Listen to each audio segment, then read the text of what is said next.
भी नहीं होगा। हम हर एक इंसान को इंसान बनाने की कोशिश करते हैं। हम उसको वो दर्जा दिलाना चाहते हैं जिसका वो सही हकदार है। ये नहीं है कि वो दौलतमंद बन जाएगा या बड़ी बड़ी पहुंच में पहुंच जाएगा, नहीं, वो एक इंसान बनेगा और दूसरे इंसानों को जानेगा कि वो क्या है। लोग उसका फ़ायदा उठा लेते हैं। हर आदमी एक दूसरे को यूज़ कर रहा है। क्यों? कि उसमें तालीम नहीं है, वो समझता नहीं है कि मेरे साथ में क्या छल किया जा रहा है। जिस रोज़ उसको ये समझ में आ जाएगा कि मैं इंसान हूँ, मेरी भी वही क़ुव्वत है, मेरा भी हौसला वही है और मेरी पहचान भी वही है, तो वो आपसे सवाल करना शुरू करेगा कि आप लोगों ने मेरे साथ में क्यों इंसाफ़ी नहीं की। हम लोग वो जगाना चाहते हैं कि हर इंसान ये समझे कि उसके साथ में इंसाफ हो रहा है या नहीं हो रहा है। हर इंसान में वो क़ुव्वत होनी चाहिए, उसको किसी से दब के नहीं रहना है, उसको अपने फील्ड के अंदर सबसे आगे बढ़ना है। कोई वो भले एक वोकेशनल गाइडेंस में इलेक्ट्रिशियन हो, हाँ, कारीगर हो, जो भी है वो, ये नहीं है कि हर आदमी डॉक्टर, इंजीनियर या साइंटिस्ट बन जाएगा।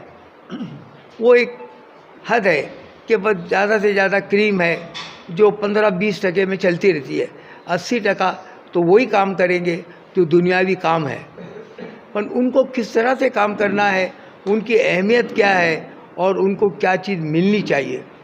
वो कोई हमारे नौकर नहीं है जिसको हम लोगों ने तस्लील कर लिया है कि भाई इनको छोटा सा काम दे दो, इनके पास 2 रुपये दे दो, ये हमारी गुलामी करते रहेंगे।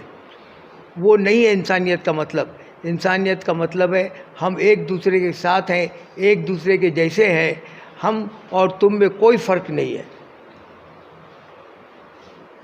और जहाँ तक तालीम का मरकज़ है, भाई आज की जो तालीम है वो अलग होती जा रही है। अब आर्टिफिशियल इंटेलिजेंस आने की वजह से काफ़ी तालीमें अलग हो जाएंगी। ये जो आसान तालीमें थी, लोग किताबों से पढ़ते थे, वो शायद नहीं रहेगा एक दौर के अंदर।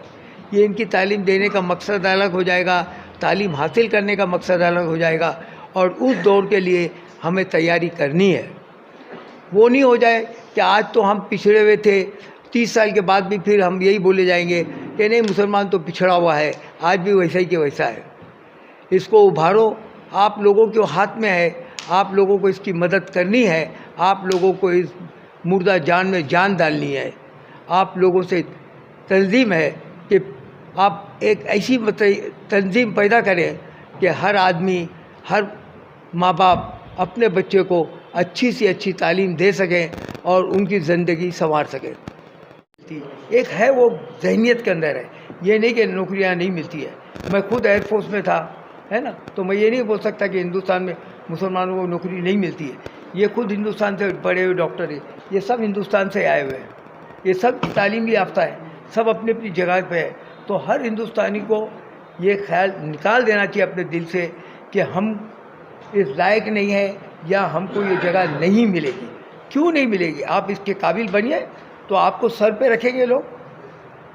देखो, जितने भी जो फील्ड के लोग हैं जो अपनी अपनी बिजनेसेस चलाते हैं, बड़े से बड़ी बिजनेस वाला है, माइक्रोसॉफ्ट है, ये वो ये नहीं देखता आप किसी कौम से आ रहे हैं, आप भंगी हैं, आप नीची जात के हैं, आप मुसलमान हैं या हिंदू है, वो ये नहीं देखता। वो बोलता मेरे तुम्हारे से क्या फ़ायदा होगा, मेरी कंपनी को आप क्या बना के देंगे, मेरी कंपनी को आप कहाँ ले जाएंगे, वो देखता है वो। और आप में अगर वो क़ुव्वत है तो आप बिछड़े हुए नहीं हैं, आप भी उनके साथ में है जो आगे बढ़ रहे हैं।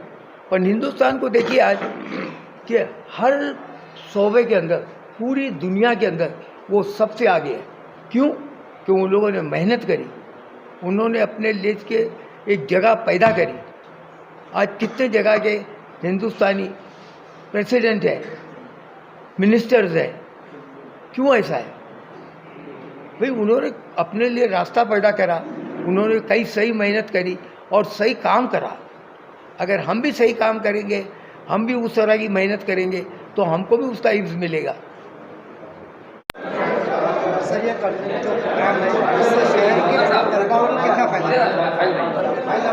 देखिए, एफ में गुज़श्ता 33 सालों से इस तरह का प्रोग्राम पूरे हिंदुस्तान में लेती आई है। बेसिकली उनका मकसद ये है इस तरह का प्रोग्राम ऑर्गेनाइज़ करने का कि पूरे हिंदुस्तान में ऐसे मेरिटोरियस स्टूडेंट्स जिन्होंने 100 में से 100 नंबर लिए, जिन्होंने 97% लिया, 98 लिया, 99 लिया, ऐसे मेरिटोरियस स्टूडेंट्स का एफ में American federation of Muslims of Indian origin ये ऑर्गेनाइजेशन गुज़श्ता 33 सालों से इस तरह के मेरिटोरियस बच्चों का फेलिसिटेशन करती आई है। अभी तक एफ में के प्रोग्राम्स को इंडिया के 5 प्राइम मिनिस्टर्स ने अटेंड किया है। उस लेवल का ये प्रोग्राम है और ये बहुत हमारे शहर के लिए खुशकिस्मती है कि ये प्रोग्राम उन्होंने औरंगाबाद जैसे शहर में रखा। एक और सोने पे सुहागा जिसे हम कहेंगे कि एक और हमारे लिए खुशखबरी ये है कि जिन 80 बच्चों का, जिन 80 तलबा तालिबात का इस्तकबाल किया जाने वाला है, उसमें से 2 बच्चे औरंगाबाद शहर के हैं। ये एक बहुत बड़ी बात है। एक बुरहानी नेशनल की स्टूडेंट है और एक मौलाना आज़ाद कॉलेज के स्टूडेंट है। तो ये हमारे शहर के लिए एक फ़ख्र की बात है कि हमारे शहर के बच्चे टॉप 80 स्टूडेंट्स में है और उन तमाम 80 बच्चों का कल यहाँ औरंगाबाद में फेलिसिटेशन होने वाला है।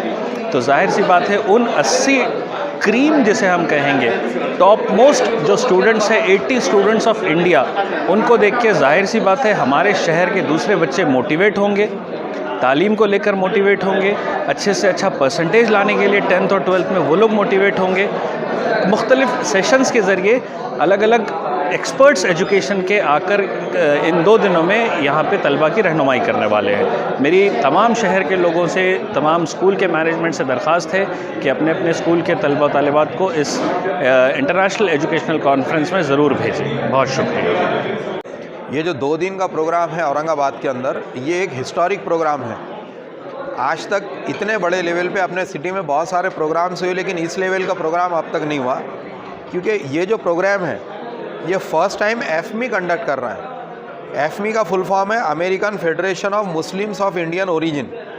बेसिकली इसमें अमेरिका में रहने वाले, यूके में रहने वाले और कनाडा में रहने वाले जो मुस्लिम लोग हैं, जो वहाँ पे सेटल हो चुके हैं, वो लोगों ने मिलकर ये फेडरेशन बनाया और ये वहाँ से कोशिश ये कर रहे हैं कि इंडियन एजुकेशन का लेवल थोड़ा अपग्रेड हो करके हाई लेवल पे जाए करके। तो ये कॉन्फ्रेंस यहाँ पे रखी गई। ये 33rd कॉन्फ्रेंस है इनकी और ये पहली बार महाराष्ट्र स्टेट को, ये खुशकिस्मती हमारी कि महाराष्ट्र स्टेट में, वो भी औरंगाबाद जैसे हिस्टोरिकल सिटी में, हमको ये कॉन्फ्रेंस कंडक्ट करने का मौका मिला। ये कॉन्फ्रेंस जो है 30 और 31 तारीख को, 30 तारीख के दिन doctor Baba Saheb Ambedkar university hall में होगी, मॉर्निंग 9 to 5, और 31 तारीख के दिन मौलाना आज़ाद रिसर्च सेंटर में इसका पार्ट 2 कंटिन्यू होगा सवेरे 9 to 5।